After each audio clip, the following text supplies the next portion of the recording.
2023चा one day world cup एकही match न हारता फायनल गाठली आणि टीम इंडिया ऑस्ट्रेलिया विरुद्ध हारली. कुठं? तर अहमदाबादच्या नरेंद्र मोदी स्टेडियमवर. 2026चा T20 world cup America, Pakistan, Namibia आणि नेदरलँड्स चारही टीम्सला हरवलं. T20 वर्ल्ड कपमध्ये सलग 12 मॅचेस जिंकल्या आणि टीम इंडिया साऊथ आफ्रिकेविरुद्ध हारली. कुठं? तर अहमदाबादच्या नरेंद्र मोदी स्टेडियमवर. हा योगायोग घडला आणि टीम इंडियाच्या पराभवाचं खापर नरेंद्र मोदी स्टेडियमवर फोडण्यात येऊ लागलं. कारण मागच्या 3 वर्ल्ड कपमध्ये टीम इंडियानं फक्त 2 मॅचेस हरल्या, दोन्ही याच ग्राउंडवर. त्यातही आफ्रिकेविरुद्ध टीम इंडियाला फाईट उभारता आलीच नाही. मॅच वन साइड हातून गेली, तशी ऑस्ट्रेलिया विरुद्धची फायनल गेली होती. त्यानंतर हे ग्राउंड टीम इंडियाला सूट करत नाही का? टीम इंडियाचा इथं परफॉर्मन्स चांगला नाही म्हणून हरलो का? ब्लॅक सॉइल पिचवर टीम इंडिया अपयशी ठरते का? अशा बऱ्याच टीका झाल्या. पण वस्तुस्थिती काय आहे? टीम इंडिया खरंच मोदी स्टेडियममुळे हरली का? पाहूयात या व्हिडिओमधून. नमस्कार, मी चिन्मय आणि तुम्ही पाहताय बोलभिडू. आता एक मॅच हरल्यानंतर ग्राउंडला नावं ठेवणं याआधी कधी घडलं नव्हतं. म्हणजे 96ची वर्ल्ड कप सेमी हरली म्हणून इडन गार्डन्सचं महत्त्व कमी झालं नाही. 2016ची T20 वर्ल्ड कप सेमी हरल्यावर वानखेडेची ओळख बदलली नाही. पण नरेंद्र मोदी स्टेडियम बद्दल हे 23च्या वर्ल्ड कप फायनलला घडलं आणि आताही घडतंय. बरं, 2006च्या चॅम्पियन्स ट्रॉफी वेळी याच ग्राउंडवर विंडीज विरुद्ध मॅच हरलो होतो, तेव्हा कुणाच्याही डोक्यात स्टेडियमचा मुद्दा आला नाही. पण आता हे घडतंय याची 2 कारणं आहेत. पहिलं म्हणजे मागच्या काही वर्षात नरेंद्र मोदी स्टेडियमला भारतीय क्रिकेटमध्ये प्रचंड महत्त्व प्राप्त झालं. आधी मोठ्या मॅचेस या वानखेडे किंवा इडन्सवर व्हायच्या, चेपॉक, चिन्नास्वामीवर व्हायच्या. पण आधीचं मोटेरा आणि नंतरचं नरेंद्र मोदी स्टेडियम जगातलं सगळ्यात मोठं क्रिकेट स्टेडियम ठरलं आणि मोठ्या मॅचेस इथं शिफ्ट झाल्या. साहजिकच इथं होणाऱ्या प्रत्येक मॅचवर विशेष लक्ष दिलं जाऊ लागलं. दुसरं म्हणजे दोन्ही वर्ल्ड कपमध्ये टीम इंडियाचा अनबिटन रन सुरू होता, जो याच स्टेडियममध्ये संपला. टीम इंडियाने 23च्या वर्ल्ड कपची फक्त फायनल हरल्यानंतर अपराजित राहून T20 वर्ल्ड कप जिंकला. सेम पॅटर्नमध्ये चॅम्पियन्स ट्रॉफी उचलली आणि या वर्ल्ड कपच्या पहिल्या मॅचेस सुद्धा जिंकल्या. थोडक्यात ही सगळी विनिंग स्ट्रिक संपली ती मोदी स्टेडियमवरच. पण साऊथ आफ्रिकेविरुद्ध खरंच स्टेडियममुळे हरलो का? तर एक चर्चा आहे, काळ्या मातीचं पिच होतं म्हणून हरलो. काळ्या मातीच्या किंवा ब्लॅक सॉइल पिचवर बॉल काहीसा थांबून येतो. जो एक्स्ट्रा बाउन्स इतर पिचवर मिळतो, तो बाउन्स ब्लॅक सॉइल पिचवर मिळत नाही. साहजिकच बॅटर्सला खुलून खेळता येत नाही. त्यात अभिषेक, तिलक, रिंकू आणि हार्दिक ही सगळी लाईनअप एक्स्ट्रा बाउन्सवर खतरनाक खेळणारी.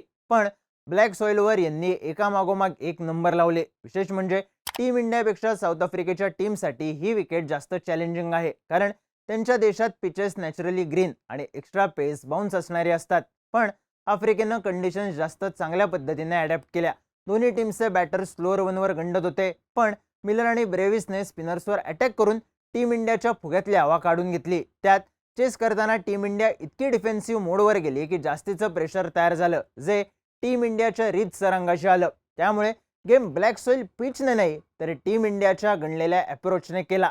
आता समजा ब्लॅक सॉइल पिचमुळे हरत असतो तर या ग्राउंडवरचं टीम इंडियाचं रेकॉर्डच शून्यावर असतं. पण टीम इंडिया इथं जिंकत सुद्धा आली आहे. 2023च्याच वर्ल्ड कपला भारत पाकिस्तान मॅच झाली होती.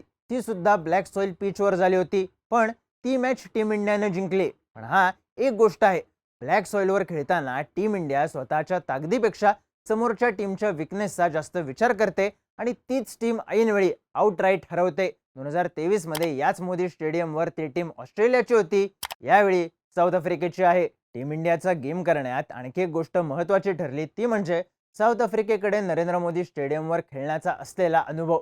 एक सिंपल फरक सांगतो. मुंबई, दिल्ली, कोलंबो, अहमदाबाद अशा 4 वेगळ्या व्हेन्यूजवर टीम इंडियाने आपल्या 4 लीग मॅचेस खेळल्या.